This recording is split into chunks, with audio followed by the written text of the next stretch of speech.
एक बार एक गांव में कृति नाम की लड़की रहती थी।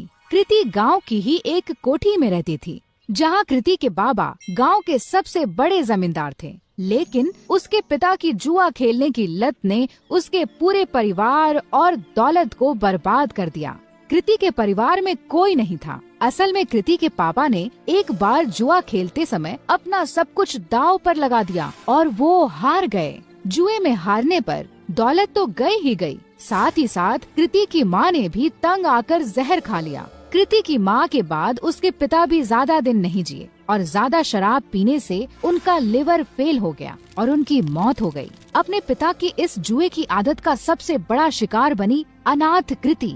उस बेचारी का क्या दोष था? अब ना ही उसका कोई ख्याल रखने वाला था और ना कोई रोटी देने वाला। पेट पालने के लिए मजबूरन कृति गांव के घरों में झाड़ू पोछा करती। कृति का ये सब करने का बिल्कुल भी मन नहीं करता, क्योंकि जिस घर में वो काम करती थी उसका मालिक उसे बुरी नजरों से देखता था। लेकिन 2 वक्त की रोटी के लिए कृति ये सब भी झेल लेती थी। कृति रोज सुबह सुबह गांव के मंदिर में जाती और अपनी दर्द भरी कहानी भगवान को सुनाती। हे ईश्वर, किस जन्म का तू मुझसे बदला ले रहा है? क्योंकि इस जन्म में तो मैंने किसी का भी बुरा नहीं किया। अब तू ही बता, अगर मेरा बाप जुआ खेलता था तो क्या इसमें मेरी गलती है? मैंने तो हर बार उन्हें जुआ खेलने से रोका, यहाँ तक कि रोकने के चक्कर में मार भी खाई, लेकिन हमेशा यह विश्वास रहा कि एक दिन तू सब ठीक कर देगा। मैंने तुझ पे भरोसा किया और तूने मेरे भरोसे का आज मुझे ये सिला दिया। न खाना है न कोई अपना, काम पे भी मालिक बुरी नजर से देखता है।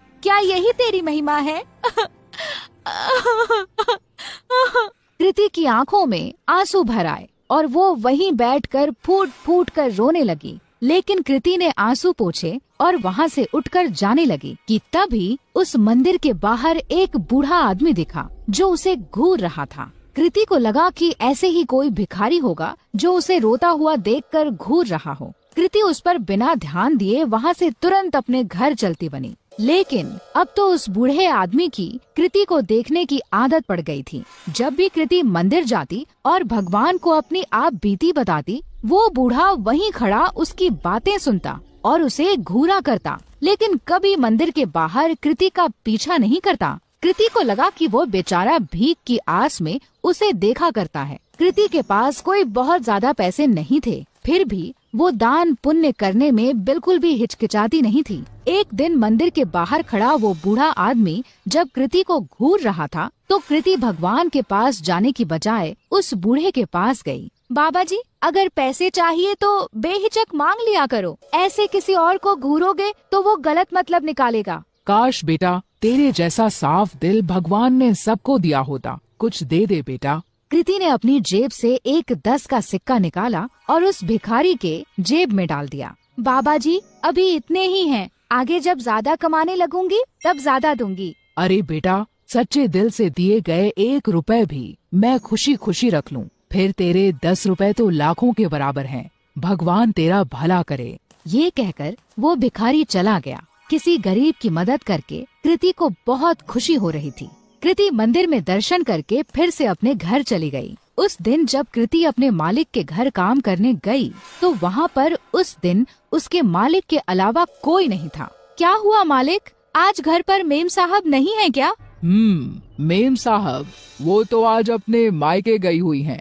वैसे उनके बारे में क्या पूछ रही हो? भला तुम्हारे और मेरे बीच में उनकी क्या जरूरत?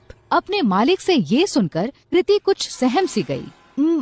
मालिक, मैं जरा घर की साफ सफाई कर देती हूँ। ये कहकर कृति घर की साफ सफाई करने लगी। अपने मालिक के डर के मारे आज कृति ने जल्दी जल्दी सारा काम खत्म कर दिया। लेकिन काम करके जैसे ही कृति घर जाने के लिए दरवाजे की ओर बढ़ी, वैसे ही उसका मालिक दरवाजे के सामने आकर खड़ा हो गया। मालिक, दरवाजे से हट जाइए, मुझे घर जाना है। लेकिन मालिक अपनी जगह से टस से मस न हुआ और वहीं खड़ा रहा। मालिक, दरवाजे से हटिए। ये कहकर जैसे ही कृति ने मालिक को दरवाजे से हटाने की कोशिश की, वैसे ही मालिक ने कृति का हाथ पकड़ लिया। अरे ऐसे कैसे जाने दूं? आज तो मौका मिला है मुझे। बीवी भी घर पर नहीं है, आज तो तुझे नहीं जाने दूंगा। ये कहकर मालिक तुरंत कृति पर लपका। डरी सहमी कृति तुरंत अपनी इज्जत बचाने के लिए भागी लेकिन उसका मालिक उसका पीछा नहीं छोड़ रहा था। तभी एक कोने में कृति को डंडा पड़ा हुआ दिखा और वो उसके पीछे दौड़ी। अब की बार कृति का मालिक जैसे ही उसे पकड़ने के लिए लपका, वैसे ही कृति ने उस डंडे को उठाकर उस मालिक के सर पर दे मारा और तुरंत दरवाजे से निकलकर वहाँ से भाग गई। फूट फूट कर रोती कृति बिना रुके भागती जा रही थी। भागते भागते रात में कृति उस मंदिर पहुंची जहां वह रोज सुबह जाती थी। मंदिर में पहुंचते ही कृति भगवान की मूर्ति के चरणों में जा गिरी। हे ईश्वर, क्या मेरा पैदा होना ही गुनाह है जो तू मुझे इतनी बड़ी सजा दे रहा है? क्या गरीब और लाचार होने की यही सजा होती है कि कोई भी आकर हमारी इज्जत पर हाथ डाले? कृति की आंखों से फिर आंसू फूट पड़े। कृति ने आंसू पोंछकर जब आसपास देखा तो पाया कि वो बूढ़ा आदमी फिर वहीं खड़ा था। बाबा, अब मेरे पास कुछ नहीं है आपको देने को। बच्चा, मैं तुमसे भीख लेने नहीं बल्कि कुछ देने आया हूँ।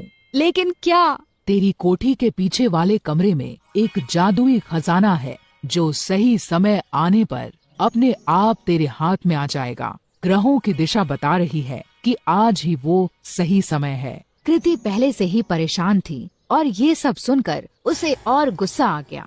बाबा जी, आपने मेरा दिल बहलाने के लिए ये सब कहा, मुझे बहुत अच्छा लगा, लेकिन मुझे झूठ पसंद नहीं। ये कहकर कृति अपनी कोठी की ओर चल दी। उसे बार बार ये डर सताए जा रहा था कि अगर उसका मालिक बेहोशी से उठ गया तो उसे जिंदा नहीं छोड़ेगा। वहीं दूसरी ओर उसके दिमाग में उस बूढ़े भिखारी की भी बात चल रही थी। घर पहुंचते पहुंचते आसमान में बादल छा चुके थे और ऐसा लग रहा था कि मानो जैसे बहुत जोर की बारिश होने वाली है। कृति के कोठी में पहुंचने के कुछ देर बाद ही बारिश शुरू हो गई और बहुत जोर से पानी बरसने लगा। मूसलाधार बारिश के चलते कृति की पुरानी कोठी की छत से पानी टपकने लगा। आज तक कभी कृति ने इतनी तेज बरसात नहीं देखी थी। कृति जैसे ही छत की मरम्मत के लिए अपना छाता निकालकर बाहर गई, वैसे ही उसका छाता तेज हवा में फट गया।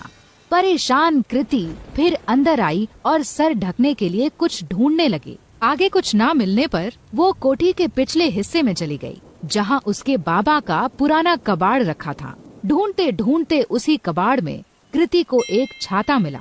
चलो इसी से काम चलाया जाए। ये कहकर कृति मरम्मत का सामान लेकर जैसे ही बारिश में बाहर निकली, बारिश की बूंदें पड़ते ही उस छाते से सोने के सिक्कों की बरसात होने लगी। कृति को ये सब देखकर अपनी आंखों पर विश्वास नहीं हुआ कि उस बूढ़े भिखारी की बात सच निकली। कृति उन सिक्कों को समेटकर अंदर कमरे में आ गई और उसने उन्हें गौर से देखा तो उन्हें सोने का पाया। खुशी से पागल कृति की आंखों में आंसू आ गए। अब मुझे अपने मालिक के जैसे गंदे लोगों के लिए काम करने की जरूरत नहीं। कृति ने उसी रात अपना सामान बांधा और इस गांव को छोड़कर उस छाते के साथ निकल गई। एक दूर बड़े शहर में जाकर उन सोने के सिक्कों को बेचकर कृति को खूब पैसे मिले, जिससे उसने एक घर, एक गाड़ी और अपनी सारी ख्वाहिशें पूरी कर ली। यही नहीं, उसने अपना खुद का बिजनेस ही शुरू कर दिया। इस तरह कृति की सारी गरीबी उस जादुई छाते ने दूर कर दी और अपने गंदे मालिक से बहुत दूर कृति सुकून से अपनी जिंदगी जीने लगी।